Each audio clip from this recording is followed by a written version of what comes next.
미국은 군사적 목표를 하나도 달성하지 못했습니다. 그들은 우리가 정권의 수뇌부를 제거하고 정권이 붕괴될 것이라고 생각했지만 그런 일은 일어나지 않았습니다. 그들은 이란 국민들이 일어나서 이슬람 공화국을 전복시킬 것이라고 생각했지만 그런 일은 일어나지 않았습니다. 그들은 이란의 탄도미사일 능력의 90%를 파괴했다고 생각했지만 그런 일은 일어나지 않았습니다. 이란은 미국과 이스라엘에 의해 짓밟혔습니다. 이란은 성실히 협상 중이었지만 우리는 갑자기 그들을 공격해 최고 지도부를 살해했습니다. 그 후에도 우리가 이란이 우리와 협상하길 원한다고 생각합니다. 좋습니다. 오늘 스튜디오에 세 번째로 모신 전 CIA 분석가 레리 존슨 씨와 함께하게 되어 영광입니다. 다시 모시게 되어 반갑습니다. 네, 이제 저도 마치 질긴 잡초처럼 되어가고 있는 것 같네요. 저를 떼어낼 수 없을 겁니다. 아닙니다. 시청자분들의 반응이 항상 아주 뜨겁거든요. 그리고 분명히 선생님처럼 보안 문제나 군사 작전에 대해 그렇게 많은 경험과 지식을 가진 분을 찾는 건 정말 어렵죠. 그러니까 레리, 제가 드리고 싶은 첫 번째 질문은 이겁니다. 이제 전쟁이 시작된 지 한 달이 지났고 두 번째 달에 접어들고 있습니다. 그리고 지금까지 미국 정부와 우리의 작전에 대해 평가를 해주셨으면 합니다. 당신의 관점에서 볼 때 미국의 지난 30일은 어땠다고 보십니까? 우리는 300억 달러를 불필요하게 낭비했습니다. 이것의 비용은 하루에 12억 달러가 조금 넘게 들고 있습니다. 하루에요. 그리고 사실 지금은 그보다 더 높을 수도 있습니다. 왜냐하면 전쟁이 시작된 첫 2주 안에 이란이 13개의 서로 다른 레이더 시스템을 파괴하는 데 성공했기 때문입니다. 적어도 제가 알기로는 그중 최소 2개, 어쩌면 3개의 레이더 시스템이 각각 11억 달러의 비용이 들었습니다. 와, 나머지 3개나 4개는 각각 50만 달러가 들었습니다. 그래서 5억 달러군요. 그리고 나머지 것들은 알다시피 1억에서 2억 달러 범위였어요.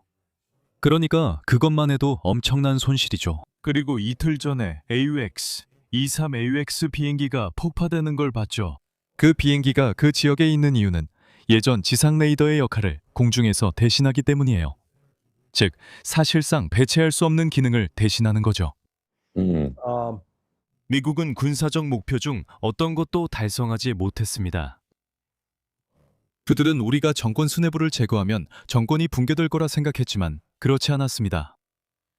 그들은 이란 국민들이 일어나서 이슬람 공화국을 전복시킬 것이라고 생각했습니다. 그런 일은 일어나지 않았습니다. 그들은 이란의 탄도미사일 능력의 90%를 파괴했다고 생각했습니다. 하지만 그런 일은 일어나지 않았습니다. 처음에는 우리가 90%를 파괴했다고 말했죠. 그런데 이제는 우리가 3분의 1, 33% 정도 파괴한 것 같다고 말하고 있습니다. 그들은 모릅니다. 그들은 숫자를 지어내고 있을 뿐입니다. 그동안 미국은 이란에게 세계 석유 공급을 장악할 동기를 주는데 성공했습니다. 왜냐하면 이 전쟁이 시작되기 전까지만 해도 페트로달러 덕분에 미국이 세계 석유 공급을 장악하고 있었다고 볼 수 있기 때문입니다. 이제 이란이 호르무즈 해협을 봉쇄했으니 말이죠. 그리고 세계 석유 공급의 20%, 액화 천연가스 공급의 25%, 그리고 비료 공급의 35%가 차단되었습니다. 그리고 헬륨과 황산의 핵심 물량도 차단되었습니다. 갑자기 세계 경제가 멈춰서기 시작했습니다. 대부분의 사람들은 이미 경제에 얼마나 큰 피해가 발생했는지 완전히 인식하지 못할 것입니다. 하지만 그 피해는 상당합니다. 세계 경제는 불황에 빠져 있습니다. 보통은 경제학자들이 모여서 우리가 2분기 연속 마이너스 성장을 했구나 라고 말하기 전까지는 불황이 왔다는 사실을 알지 못합니다. 우리는 지금 불황 한가운데에 있습니다. 유일하게 남은 문제는 이것이 전면적인 대공황으로 이어질지 여부입니다. 대공황이란 경제활동이 전반적으로 10% 감소하는 것을 의미하죠. 제 생각엔 우리가 그쪽으로 가고 있는 것 같습니다. 이번 주는 매우 중요한 한 주가 될 것입니다. 이번이 전쟁의 5번째 주입니다. 그리고 처음 매주 동안 발생한 혼란으로 인한 경제적 영향이 이제 본격적으로 나타나기 시작하고 있습니다. 드러나고 있습니다. 그래서 이제 우리는 이러한 영향이 각국에 구체적으로 나타나는 것을 보게 될 것입니다. 그리고 이러한 영향들 중 일부는 6개월에서 8개월 동안은 보이지 않을 수도 있습니다. 예를 들어 비료 공급 중단은 아직 그다지 뚜렷하지 않지만 6개월 후 수확기가 오고 나서야 수확량이 줄었다는 사실을 알게 될 것입니다. 비료가 충분하지 않았거나 비료 가격이 너무 많이 올라서 식품 가격이 급등하고 있기 때문입니다. 그러니까 아시다시피 제가 말했듯이 이 모든 일에는 2차적, 3차적인 영향들이 많이 있습니다. 그리고 미국은 다시 한번 군사적으로 약하다는 점을 드러냈습니다. 우리는 세계에서 가장 강한 군사력을 가진 나라라고 자부합니다. 하지만 8개월 전 우리는 홍해를 개방하는 데 실패했습니다. 후티 반군이 그것을 막고 있었고 항해의 자유를 방해하고 있었습니다. 그리고 이제 호르무즈 해협이 폐쇄된 상황에서 미국은 계속해서 소란을 피우고 있습니다. 우리가 그걸 열 거야. 어떻게 할 건데요? 우리가 그 섬들의 병력을 상륙시킬 거야. 그래, 그런데 그게 어떻게 열린다는 거지? 그건 호르무즈 해협을 여는 게 아니야. 그건 미국 군인들이 이란이 죽일 표적이 더 늘어난다는 의미일 뿐이야. 그러니까 이 전쟁은 미국에게 전혀 잘 풀리고 있지 않아. 그래, 내 말은 이건 정말 놀라운 일이야. 왜냐하면 예를 들어 백악관을 매일 보잖아. 분명히 도널드 트럼프는 내 생각엔 필사적으로 여론의 흐름을 통제하려고 애쓰고 있는 것 같아. 우리는 종종 금요일 오후에 그가 뭔가를 말하려고 하는 모습을 보곤 해. 그게 기본적으로 주식시장을 돕는 거지. 그리고 또다시 월요일 아침이 되면 그는 시장에 긍정적인 분위기를 불어넣으려고 해. 하지만 많은 사람들이 내부자 거래에 대해 많은 추측을 하고 있다고 생각해. 현재 시장은 도널드 트럼프의 발언에 따라 움직이고 있어. 그래서 그들은 백악관의 긍정적 소식을 간절히 찾고 있어. 하지만 내 생각에는 내부 팀이 많이 싸우고 있는 게 보여. 조 켄트가 누구인지, 그리고 그가 지난 몇 주 동안 했던 몇 가지 발언에 대해 이야기해줘. 그는 대테러 국장이지. 그가 사임한 것과 미국의 큰 문제를 드러낸 것에 대해 어떻게 생각해? 그가 한 말은 옳았어. 그리고 다시 한번 조 켄트의 사례는 왜 이런 일이 더 자주 일어나지 않는지에 대한 다시 일깨워주는 사례야. 왜냐하면 그가 포용되거나 환영받거나 용기를 내어 목소리를 낸 것에 대해 칭찬받는 대신에 그는 공격당하고 비난받고 조사까지 받으니까. 그들은 그가 정보 유출 혐의로 FBI 조사를 받게 하려 한다고 말하고 있어. 하지만 그는 미국이 자국 이익을 위해 행동하지 않는다고 꼭 말해야 했어. 미국은 이스라엘에 있는 일부와 미국에 있는 일부 시오니스트 광신자들의 이익을 위해 행동하고 있어. 그리고 그들은 이란을 파괴하려는 절박한 환상에 사로잡혀 있어. 그리고 이란을 파괴하려는 현실, 그에 대한 거짓말은 정말 많아. 이란이 테러의 최대 후원국이라는 말도 있지만 사실이 아니야. 사실 만약 한 나라를 기준으로 판단해야 한다면 실제로 관여해온 나라는 특정 집단의 자금을 대고 그들이 다른 나라에서 공격을 하도록 지원하는 것이 바로 테러 후원국의 정의야. 미국이 훨씬 더 많이 실제로 그런 일을 해왔고 이란은 하지 않았다. 이란이 자금을 대서 미국에서 테러 공격을 벌인 단 한 집단도 지목할 수 없어. 지난 46년 동안 단 한 번도 그런 일이 없었어. 지금 우리는 미국 국민들이 이란에 대해 너무나 많은 거짓말을 들어온 상황에 처해 있어. 그래서 지금 많은 미국인들이 우리에게 아무런 해를 끼치지 않은 사람들에게 부당한 침략 전쟁을 벌이는 것을 받아들이고 지지하게 된 거야. 시청자들이 꼭 알아야 할 점은 아무 도발 없이 미국이 전쟁을 시작했다는 거야. 우리 시청자 중 모르는 분들을 위해 말하자면 조 켄트는 몇 주 전 사임했어. 그는 이란이 미국의 즉각적 위협이 아니라고 했고 윤리적으로 계속 일할 수 없다고 느꼈지. 그는 이걸 지지하거나 지원하지 않겠다고 말했어. 하지만 네가 말한 것처럼 이게 바로 우리가 트럼프 행정부 내부에서 보고 있는 현상이라고 생각해. 그러니까 네가 왕, 그러니까 도널드 트럼프에게 줄을 맞추고 복종하지 않으면 비난받게 되는 거지. 그리고 불행하게도 그게 실제로 일어난 일이야. 실제로 그의 증언을 받아들이는 대신에 도널드 트럼프에게 충성하는 많은 공화당원들과 다른 정치인들이 그를 비난하고 있어. 그리고 이 사람은 애초에 그 일을 할 자격이 없었다고 말하고 있지. 이 사람은 정말 형편없는 정보 브리핑을 받았지만 그럼에도 불구하고 대테러국 국장이었어. 그러니까 이 사람이 전체 프로그램을 감독했다는 건데 솔직히 정말 놀라운 일이야. 사이러스 얀센. 이건 트럼프만의 문제가 아니야. 왜냐하면 이건 트럼프 이전의 일이거든. 이건 베트남 전쟁 시절로 거슬러 올라가. 그때 다니엘 엘스보그가 해병대 대위였지. 그는 베트남 현지에 있었고 전투에도 참여했었어. 그리고 그는 돌아와 나중에 펜타곤 문서로 알려지게 된 자료를 다루게 됐다. 그리고 그는 우리가 왜 베트남에 있었는지, 공산주의 위협이 실제로 존재하지 않았음에도 불구하고 그런 위협을 주장하는 등 미국 국민들에게 얼마나 깊은 거짓말이 전해지고 있는지를 보게 됐지. 그리고 그가 그 모든 문서를 폭로했을 때 다시 한번 그는 공격을 받았지. 그들은 그를 감옥에 넣으려고 했지만 닉슨 행정부의 불법 행위 때문에 그것은 실패했어. 하지만 나는 이것이 도널드 트럼프에서 시작된 게 아니라고 지적하는 거야. 이것은 버락 오바마나 조 바이든, 조지 W. 부시, 빌 클린턴에서 시작된 것이 아니야. 이것은 린든 베인스 존슨까지 거슬러 간다. 그리고 미국의 이 빌어먹을 정치 지도자들은 기본적으로 내가 미국인들의 선이라고 부르는 것을 이용해 먹고 있어. 평범한 미국인들은 자기 정부를 믿고 싶어해. 평범한 미국인들은 우리가 올바른 이유로 행동하고 있다고 믿고 싶어해. 우리가 억압에 관여하지 않고 테러에 관여하지 않고 마약 밀매범이나 아동 성범죄자를 지원하지 않는다고 믿고 싶어해.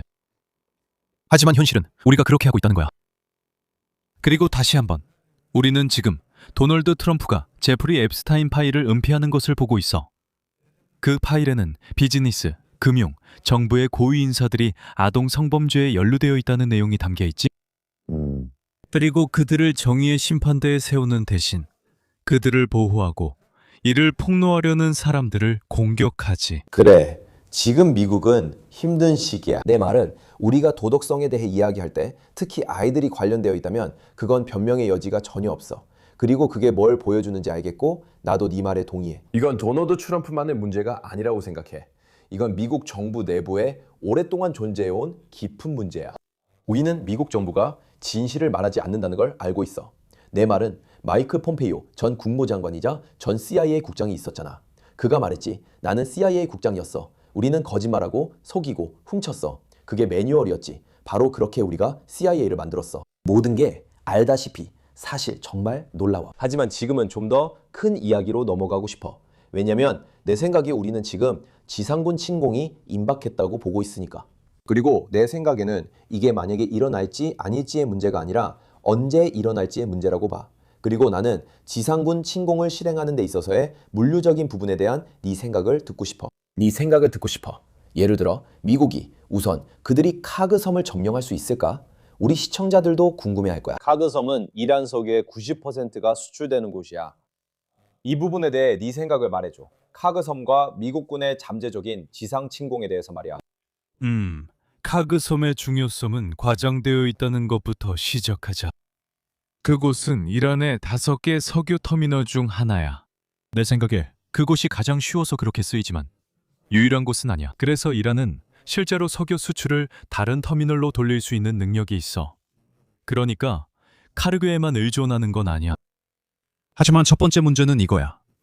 도대체 우리가 거기에 어떻게 갈 수 있지? 내 말은 누가 우리한테 그 섬에 어떻게 병력을 투입할 건지 설명해 줬으면 좋겠어. 내가 아는 한 우리가 스타트랙 같은 시스템을 개발해서 스코티, 나를 전송해줘 라고 말할 수 있게 되기 전까지는 방법이 3가지뿐이야. 맞아요. 첫 번째 방법은 상륙작전을 하는 거예요. 해병 원정대를 태운 이 함정들은 작은 항공모함처럼 보이는데 호르무즈 해협을 지나 카르그 섬까지 항해하는 거죠.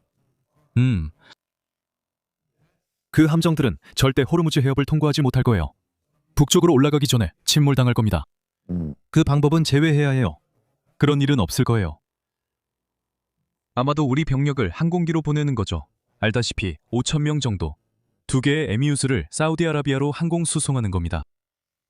하지만 어디에 배치할지 정해야 공격을 피할 수 있어요. 왜냐하면 며칠 전에 프린스 사우드 공군기지에서 공격이 있었고 그 공격으로 AUX를 포함한 여러 대의 비행기가 파괴됐고 미군 병사들도 사상자가 발생했으니까요. 트럼프 행정부는 그 사실을 은폐하고 있지만 그 다음에는 상륙정에 태워서 페르시아만을 건너 상륙시키거나 아니면 공중에서 투하할 수도 있습니다. 알겠어요. 즉 공중 투하하면 착지한다는 거군요. 그 다음에는요. 그들은 곧 교전을 벌일 겁니다. 그 섬에는 이란 수비대에 있습니다. 탄약이 떨어지면 어떻게 됩니까? 보급은 어떻게 받죠? 왜냐하면 만약 실-130이나 실-141 같은 일반 고정익 항공기를 투입하려면 130은 프로펠러로 움직이고 141은 제트 엔진으로 움직이거든요. 하지만 그들도 격추될 위험이 있습니다. 왜냐하면 이란이 여전히 가지고 있을 테니까요. 그 섬은 이란 본토와 충분히 가까워서 그들은 지대공 미사일 등으로 항공기를 격추시킬 수 있습니다. 섬에 들어가는 건 좋은데 그 다음엔 어떻게 할 건가요? 그들은 이렇게 말할 겁니다. 좋아, 우리 석유 공급을 차단하겠다. 그게 말이 된다고 생각합니까? 왜냐하면 2주 전에 도널드 트럼프가 스콧 베산트를 통해 이란 석유에 대한 모든 제재를 해제했거든요. 그래서 더 많은 이란산 석유가 세계 시장에 풀릴 수 있도록 한 겁니다. 왜냐하면 석유 가격이 오르고 있었으니까요. 우리는 공급을 늘려서 가격을 낮추려고 했던 겁니다. 그래서 이제 그의 꿈은 시스템에서 더 많은 석유를 빼내서 가격을 올리겠다는 겁니다. 그게 도대체 말이 된다고 생각합니까? 아니요. 맞아요. 알겠어요. 그러니까 석유 가격을 올리고 이란이 수출 생산을 다른 곳으로 옮기게 만드는 것 외에는 카르그 섬을 점령하는 건 아무런 성과도 없다는 거죠. 전략적으로는 정말 아무것도 아니죠. 호르무즈 해협을 지나는 선박의 흐름이나 그 흐름의 중단에도 영향을 주지 않아요. 그래서 이제 가능성을 살펴보면 미국군이 호르무즈 해협의 굽이 바로 옆에 있는 체메시 섬에 상륙할 수도 있겠죠. 그리고 다시 말하지만 그곳은 15만 명의 이란인이 사는 섬이고 그들 중 상당수가 무장하고 있습니다. 우리가 5천 명으로 10만 명을 상대해 상륙한다고 해도 말입니다. 이건 300명의 스파르타인, 이 10만 페르시아군을 막아낸 영화 300 같은 이야기가 아니니까요. 이건 미국 군인들의 학살, 도살로 이어질 겁니다. 그런데 그게 다 무슨 소용이겠습니까? 그래도 호르무즈 해협이 열리진 않습니다. 호르무즈 해협을 열기 위해서는 이란의 소형 잠수함, 수중 드론, 수상 드론, 미사일, 그리고 해안에 배치할 수 있는 포병 진지를 제거하고 완전히 없애야 합니다. 글쎄요, 병력이 충분하지 않습니다. 이 전체 지역은 약 800마일에 달합니다. 와우. 우리 병력이 충분하지 않습니다. 그래서 이렇게 하면 미국 군인들과 해병대원들이 불필요하게 죽거나 다치게 될 뿐입니다. 네, 분명히 우리는 여기서 보급 면에서 큰 난관에 부딪힐 것 같습니다. 제 말은 다시 말해서 다른 의견도 있는데요. 제가 데니 데이비스 대령과 이야기했을 때 그분이 언급하신 것 중 하나는 아파치 헬리콥터를 이용해서 해협을 건너 비행하는 방법도 있다는 겁니다. 그러니까 호르무즈 해협의 가장 좁은 지점의 폭이 약 24마일 정도 된다는 거죠. 그러니까 24마일을 이동해서 병력을 내려주고 다시 같은 길로 24마일을 돌아와야 하는데 그 모든 과정에서 적의 공격을 피해야 한다는 얘기입니다. 그리고 많은 사람들이 이해하지 못하는 부분이 호르무즈 해협이 봉쇄되는 이유가 이란 군인들이 해안가에 있으면서 방어하고 있기 때문이 아니라는 겁니다. 그 해협은 해안에서 100에서 200km 떨어진 곳에 있는 미사일 발사대들에 의해 방어되고 있습니다. 그러니까 그들은 원격으로 해협을 감시하고 있는 거죠. 그리고 자신들이 통과시키고 싶지 않은 어떤 선박이 지나가면 그걸 격추시킬 겁니다. 정말 놀라운 일입니다. 저는 지금 이 상황에서 우리가 정말로 기로에 서 있다고 생각합니다. 왜냐하면 우리가 앞으로 나아가서 최소한 어떤 조치를 취하든지 해야 하기 때문입니다. 하지만 방금 말씀하신 것처럼 우리가 성공한다고 해도, 예를 들어 5천 명의 해병대를 그곳에 상륙시킨다고 해도, 그리고 그들이 어떻게든 카르그 섬을 점령한다고 해도 실제로는 정반대의 결과를 가져오게 됩니다. 저는 이것이 이란에 더 큰 힘을 줄 수 있다고 생각합니다. 더 많은 석유가 시장에서 빠지게 되었고 이는 당신이 지적한 점입니다. 버순드, 우리 재무장관이 2주 전에 이렇게 말했습니다. 우리는 제재를 해제해서 전 세계 경제에 숨통을 틔워주겠다고요. 왜냐하면 석유 가격이 너무 치솟았기 때문입니다. 그래서 저는 백악관에서 나오는 이런 무능함과 이렇게 아주 단순한 개념조차 파악하지 못하는 점을 정말 이해할 수 없습니다. 기름은 전 세계에서 거래되며 러시아산이든 중국산이든 미국산이든 상관없어요.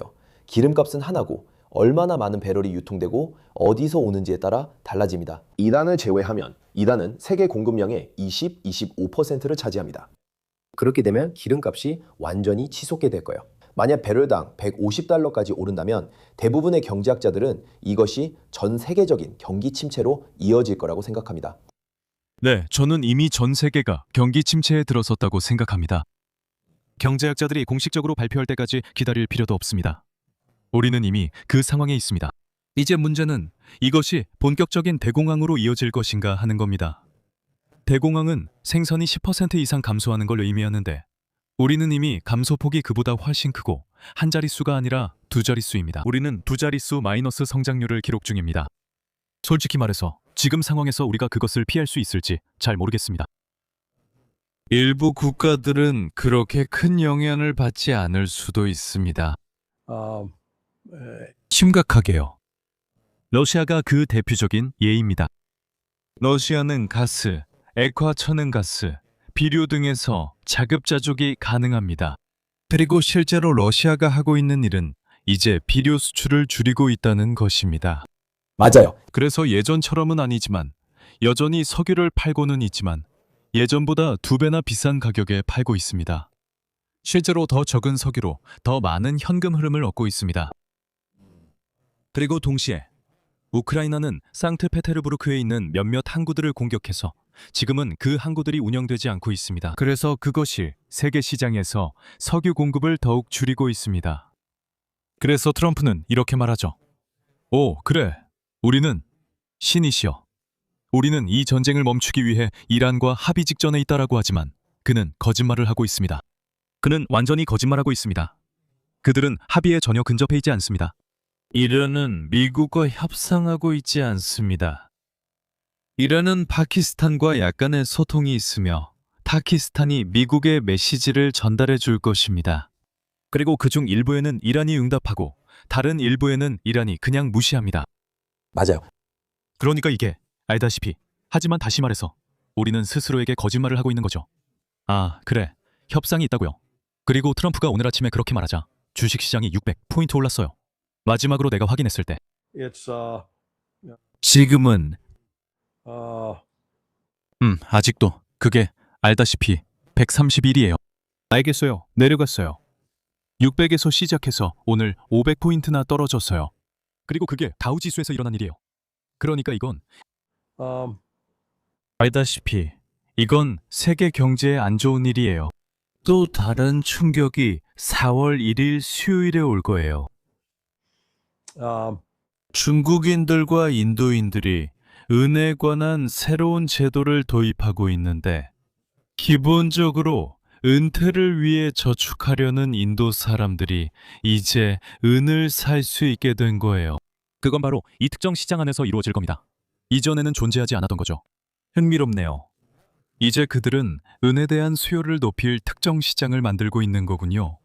그 말은 은 가격이 오를 거라는 뜻이죠. 그리고 다시 말하지만 은은 전기차, 휴대폰, 다양한 전자제품에 사용되기 때문에 이것은 그런 것들의 가격도 오르게 만들 겁니다. 그래서 우리는 지금 얼마나 심각한지 완전히 알 수 없는 인플레이션의 소용돌이에 빠져 있는 겁니다. 저기 레리, 이란의 관점에서 나한테 좀 얘기해줘. 왜냐하면 나는 도널드 트럼프가 확실히 거래를 성사시키려고 절박해 보이긴 하지만 지금 우리는 백악관에서 나오는 어떤 것도 기본적으로 순전히 추측으로 봐야 하는 시점에 와 있다고 생각하거든. 예를 들어 그는 20척의 배가 호르무즈 해협을 통과했고 이것이 아야톨라의 선물이라고 말했어. 이란의 선물이라는 거지. 일종의 좋은 제스처고 존중의 표시야. 하지만 지난 한 주 동안 모든 위성사진을 실제로 감시해온 신뢰할 만한 기관들이 있었어. 그리고 그들은 아무런 배도 통과한 적이 없다고 말하고 있어. 그러니까 미국 대통령이 완전히 거짓말을 하고 있는 거야. 내 생각엔 그냥 사실을 조작하고 있는 것 같아. 그런데 이란의 입장에서 보면 어떻게 생각해?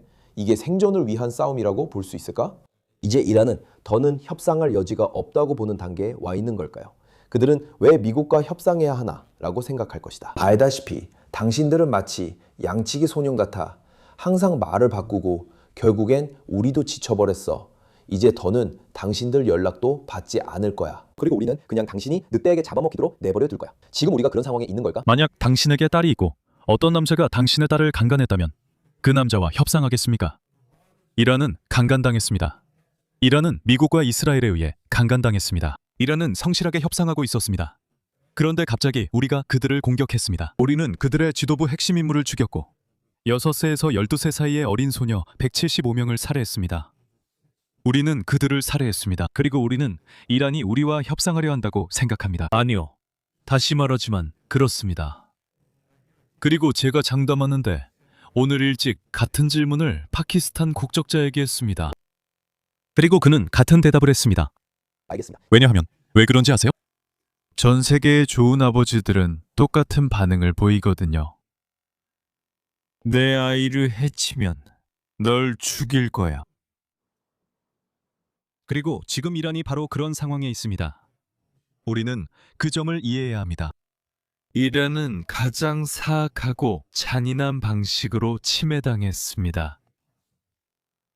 그리고 이제는 이른바 협상의 여지가 없습니다. 이건 누군가가 집을 110만 달러에 내놓았는데 시장이 침체되어 있는 상황과는 다릅니다. 그래서 100만 달러에 살 수 있는지 10만 달러 깎을 수 있는지 협상하려는 게 아닙니다. 이건 그런 협상이 아니에요. 이란은 이렇게 말하고 있습니다. 이건 우리 생존의 문제입니다. 그리고 그들은 3가지 조건을 아주 분명히 했습니다. 다시는 공격당하지 않을 것이라는 확실한 보장을 받아야 한다는 것입니다. 해당 지역에서 모든 미군 기지를 철수시키는 것, 그리고 모든 제재를 해제하는 것, 그리고 4번째 분야는 배상입니다. 하지만 그 4가지는 협상의 여지가 없습니다. 그들은 그것에 대해 양보하지 않을 것입니다. 그들은 미군 기지는 안 된다 대신에 하나나 2개는 괜찮다고 말하지 않을 것입니다. 그 기지의 목적이 뭐죠? 그 기지의 목적은 우리를 공격하는 것입니다. 아니요, 기지는 안 됩니다. 그리고 그게 마음에 들지 않으면 괜찮습니다. 우리는 경제적으로 계속해서 당신들을 압박할 것이고 결국 당신들은 해결책을 구걸할 수밖에 없게 될 겁니다. 이게 바로 지금 상황이 흘러가는 방향입니다. 와. 그래요. 그러니까 레디, 미국이 그걸 바꿀 수 있는 어떤 시나리오가 있다고 보나요? 제 말은 그들이 그걸 바꿀 가능성은 전혀 없겠죠. 그렇죠. 말씀하신 것처럼 이란은 지금 생존을 위해 싸우고 있는 상황입니다. 그들은 자신들의 요구사항을 관철하려 하고 있습니다. 제 말은 도널드 트럼프가 결국 이 길로 갈 수밖에 없다고 생각하시나요? 제 말은 그가 자존심을 굽히고 중동을 완전히 엉망으로 만들었다는 걸 인정해야 한다고 생각하시나요? 참고로 그는 선거운동 때 그렇게 하지 않겠다고 했지만 약속을 어겼죠. 방금 언급하신 4가지 요구에 미국이 동의할 가능성은 얼마나 된다고 보십니까? 그럴 가능성은 낮다고 생각합니다.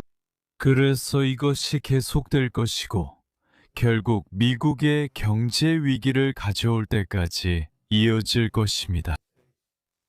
우리는 높은 인플레이션과 경제 침체가 결합된 심각한 스태그플레이션, 어쩌면 대공황 직전의 상황에 직면하게 될 것입니다. 그리고 그때 트럼프에게는 6개월이 남아있을 것입니다. 아니면 8개월 정도 후에 트럼프가 권좌에서 물러나게 될 것입니다. 그러니까 공화당은 하원과 상원에서 완전히 참패할 거라고 생각합니다. 이제 그런 일이 일어나면 민주당에게 흥미로운 선택지가 주어질 겁니다. 그들은 도널드 트럼프를 탄핵하고 재판에 세우겠다고 말할 수 있습니다.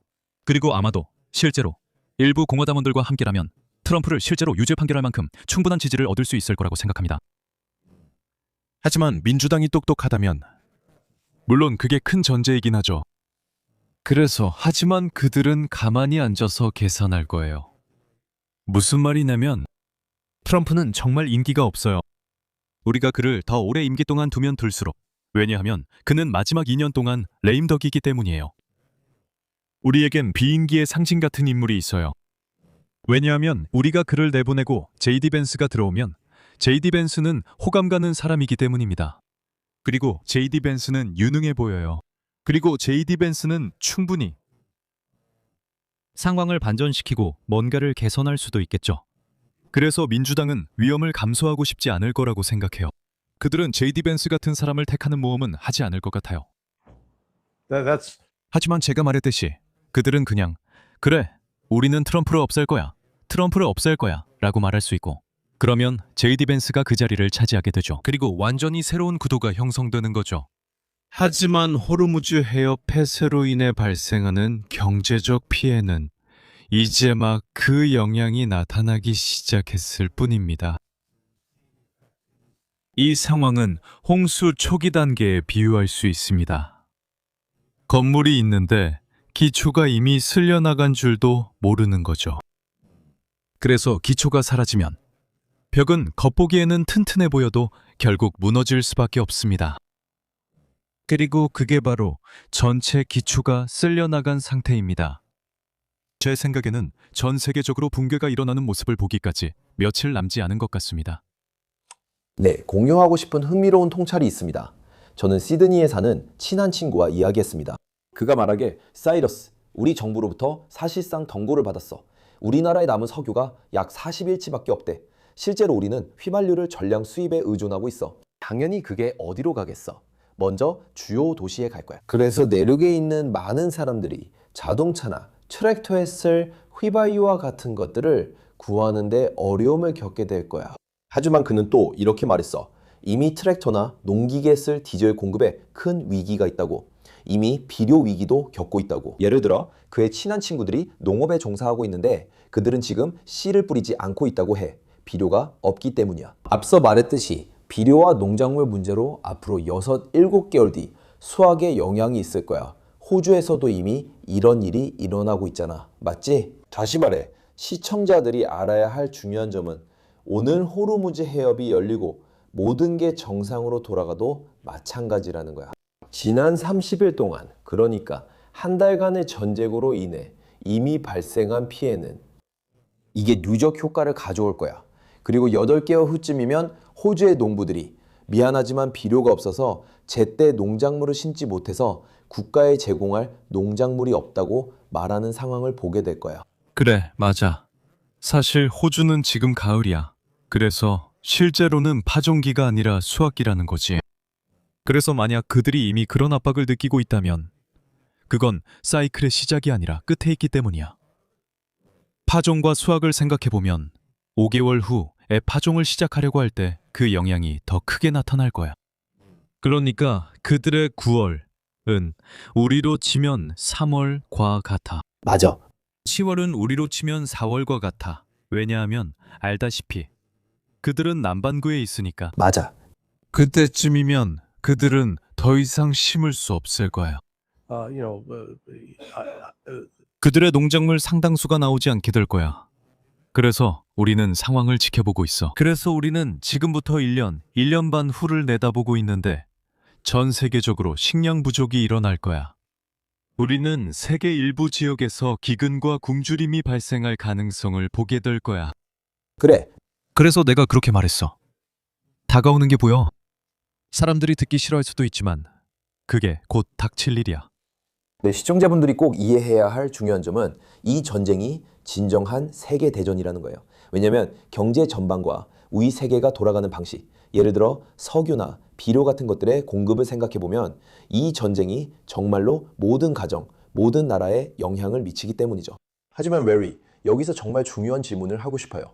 제가 걱정하는 것 중 하나는 미국과 이스라엘이 핵 보유국이라는 사실을 우리가 알고 있다는 점이에요. 그리고 제가 걱정하는 부분은 이란이 실제로 미국에 대해 군사적으로 우위를 입증했다고 생각한다는 점이에요. 이건 다소 대담한 발언일 수 있지만 예를 들어 USS 링컨, 우리 주요 항공모함 중 하나였죠. 링컨과 포드 둘 다요. 두 척 모두 결국 그 지역에서 철수해야 했어요. 맞아요. 그리고 그중 하나는 공식 보고서에 따르면 세탁실 화재였다고 하죠. 그건 제럴드 알포드함이었어요. 알겠습니다. 즉, 제럴드 R. 포드함 관련 미국 정부 공식 보고서는 에어드라이어 내부에서 발생한 화재를 진압하지 못했다고 하셨죠. 함선은 미국으로 돌아가 수리를 받으며 앞으로 14개월 운용이 중단될 예정입니다. 수십억 달러짜리 항공모함이 세탁실 화재 때문에 작동이 멈췄다고 믿으라는 건데, 이 엄청난 무기 체계가 그렇게 쉽게 무력화됐다는 건 도무지 말이 안 됩니다. 하지만 중요한 점은 호르무즈 해협이 여전히 봉쇄되어 있다는 겁니다. 핵무기가 실제로 현실적인 선택지로 고려될 수 있는 지경까지 상황이 악화될 수 있다고 보십니까? 글쎄요. 그렇기도 하고 아니기도 합니다. 절박한 상황에서 네타냐후나 트럼프 같은 사람이 전술 핵무기를 사용하고 싶어 할 수 있다는 점은 이해할 수 있습니다. 하지만 한 발 물러서서 목적이 뭔지 물어봐야 합니다. 서구에 사는 우리는 일본의 원자폭탄을 사용했기 때문에 그들이 항복했다는 신화와 함께 자라왔습니다. 그리고 그건 사실 거짓말입니다. 사실이 아니에요. 네, 단지 원자폭탄 때문만은 아니었습니다. 미국은 끊임없는 테러 캠페인을 벌였습니다. 저는 이것을 테러라고 부릅니다. 정치적 목적으로 민간인에게 폭력을 사용했기 때문입니다. 이것은 1945년 3월에 시작되어 1945년 8월 9일까지 계속되었습니다. 그리고 그 기간 동안 우리는 70만 명이 넘는 일본 민간인들을 죽였습니다. 그리고 폭격에도 불구하고 마지막 폭탄이 나가사키에 떨어진 후에도 일본 참모진은 여전히 항복할 준비가 되어 있지 않았습니다. 그들을 바꿔놓은 것은 적군, 즉 소련 적군의 만주 침공과 그곳에서 일본군을 아주 짧은 시간 안에 격파한 것이었습니다. 그것이 일본인들에게 우리는 항복해야겠다고 결정하게 한 계기였습니다. 다시 질문으로 돌아가자면 당신이 이란의 핵무기 2개를 사용했다고 가정해 봅시다. 많은 이란인들이 희생됐겠죠? 그들의 경제 일부를 완전히 파괴했을 수 있습니다. 하지만 그 영토에는 여전히 이란인들이 살고 있습니다. 그리고 여전히 미사일 도시들의 미사일들이 남아 있습니다. 그러니까 기본적으로 중앙 지도부가 파괴되더라도 그들은 계속해서 발사할 것입니다. 그래서 그것은 이스라엘의 안보 문제를 전혀 해결하지 못할 것입니다. 그리고 솔직히 말해서 지금 이스라엘은 정말 큰 공경에 처해 있습니다. 그들이 전쟁에서 이 세 번째 전선을 열기로 한 결정은 첫 번째 전선은 가자 지구를 공격하는 것이었죠. 그리고 우리는 솔직히 한 발 물러서서 바라보고 이렇게 말해야 합니다. 좋아, 우리는 3만 명의 하마스 전투원을 30만 명의 예비군이 포위했지만 그들을 물리치는데 실패했습니다. 알겠습니다. 하지만 그 과정에서 이스라엘 예비군들 사이에 PTSD가 많이 생겼습니다. 자살률이 꽤 높습니다. 그리고 나서 이스라엘은 미국과 함께 해외에서 공격하기로 결정했고 지금은 지속적인 작전을 벌이고 있습니다. 그리고 이란은 이에 맞서 미사일을 발사하고 있는데 이스라엘 하레츠지가 며칠 전에 인정했듯이 그 미사일의 80%가 방어망을 뚫고 있습니다. 이스라엘은 그들을 막지 못합니다. 게다가 이스라엘은 헤즈볼라를 상대로 남부 레바논에 공격을 감행하기로 결정했습니다. 그리고 보도에 따르면 지난 3주 동안 헤즈볼라에 의해 100대가 넘는 메르카바 전차가 파괴되었습니다. 불과 3일 전 헤즈볼라는 단 하루 한 번의 공격으로 21대의 전차를 파괴했습니다. 그들은 전차 행렬을 매복 공격했습니다. 그래서 이스라엘은 또 다른 40만 명의 예비군을 소집하는 방안을 논의하고 있습니다. 인구가 약 800만 명 정도라면 전체 인구의 거의 10%가 군대에서 싸우고 있다는 뜻이고 이들은 생산적인 공장에서 일하는 대신 전투에 투입되고 있는 셈입니다. 그래서 상황이 매우 험악해지고 있습니다.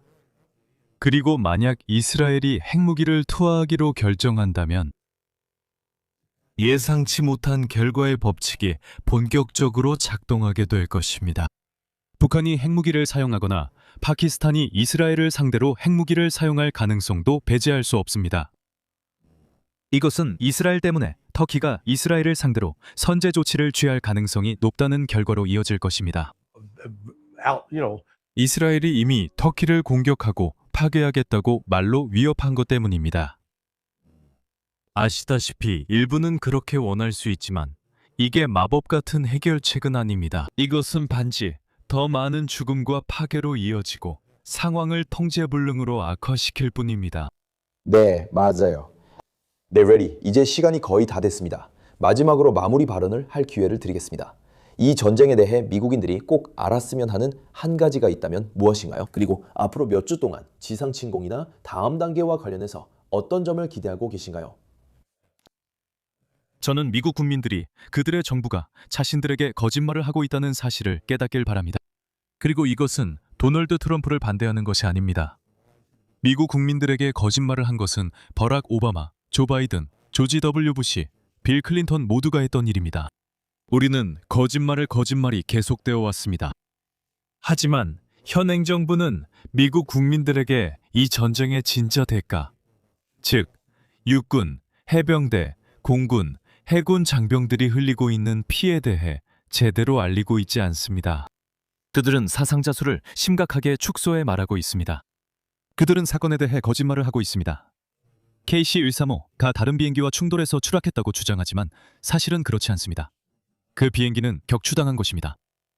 그래서 항상 정부를 의심하고 항상 도전해야 합니다. 그러니까 알잖아요.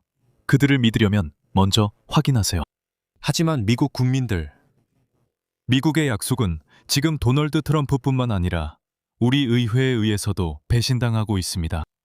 우리는 공화국이어야 하고 다른 선택지가 없을 때만 전쟁에 나서는 공화국이어야 하기 때문입니다. 그런데 대신 우리는 여성과 아이들을 죽이고 있는 불가피하지 않았던 전쟁에 뛰어들었습니다.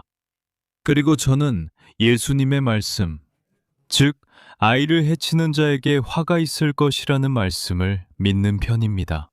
차라리 그들의 목에 맷돌을 매달고 바다 깊은 곳에 던져지는 것이 더 낫다고 하셨죠. 그리고 우리는 어떤 민주주의나 자유, 혹은 이것저것을 막는다는 명목으로 아이들을 죽이는 것에 너무 익숙해져 버렸습니다. 우리는 이 살육을 멈춰야 합니다.